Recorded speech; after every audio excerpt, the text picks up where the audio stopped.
Washington State head swimming coach Russell Whitaker, 2-0 to start the dual meets. A pair of wins last weekend over Denver and NAU, Northern Arizona at Gibb Pool. What do you think from your club after reflecting the last couple days, how they started the dual meet season? Yeah, I couldn't ask for a better start, being 2-0 and especially getting to face a couple of really good squads, especially Denver, getting to revisit them from last year. Overall, without getting into the specifics of the individuals, that was the best weekend our team has ever done, from a Friday night swim meet into a Saturday morning with the dual meets. That kind of simulates that conference environment, and our team has never stepped up in that fashion. But especially across the dual meets, where we were really happy was the amount of where our depth showed up, right? We can't expect Darcy and Emily to win every single event. Yes, they're going to be competitors in those events, but we need everybody else to step up. And that was the first time that we had seen that, I think, in my time here at WSU, of everybody stepping up into that role. And when that happens, I think the score reflects that, but also so do the times and everything as well. So again, very happy with us starting off with how we've done.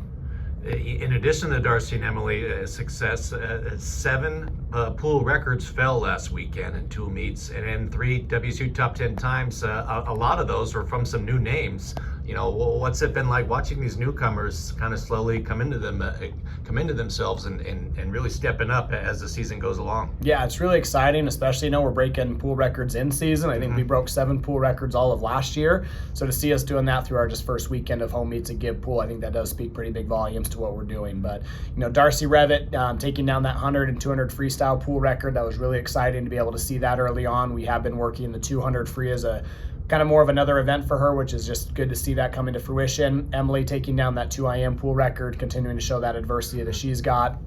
And then the relay records, you've got Catherine Guy that was able to step up on the 2 med and 2 free relay as a newcomer as well. And then, Barbara especially, she really has stepped up. She's still learning a lot with her stroke and how she's supposed to swim her events and stuff, but watching her go from a 22.6 on against Denver to a 22.5 the next day, and then being on those relays for her as well, that was just really exciting to see that as a freshman.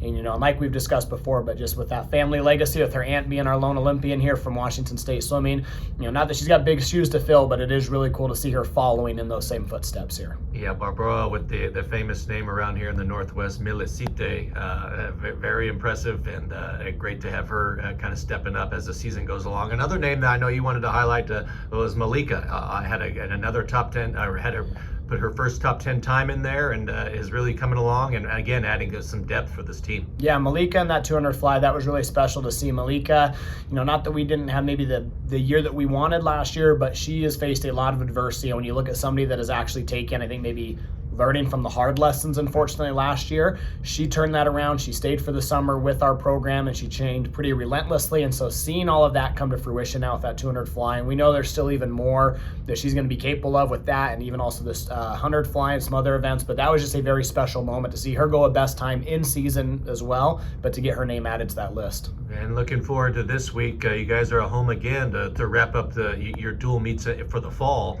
Colorado State, a really good team that you guys battled with on the road last season, but a good Colorado State team, a Mountain West Conference opponent at Gibb Pool this weekend. Yeah, really excited for this. I do see us, hopefully being rivals here in the new Pac-12 as well moving forward, just based on the location and geography of our schools with one another. But Woody's got a phenomenal program there. We're going to have some very good races across the board. So I think, again, that yes, you're going to see a lot of head-to-head clashes between the two teams, but again, like we saw this past weekend, depth is where this meet is going to be won on either side. And so, as long as our girls do what they are capable of and what we continue to see in practice, I think that we've got a really good shot to be able to come out of this meet with another win. But we can't let anything get ahead of us when it comes to that. But very excited. I do think we are going to be set for some very good racing, and I do think we're going to see some more pool records going down as well. Right, Cougar swimming back at Gibb Pool this Friday afternoon, 4 o'clock against Colorado State. See everyone at Gibb Pool. Thanks, Coach. Thank you, and go Cougs.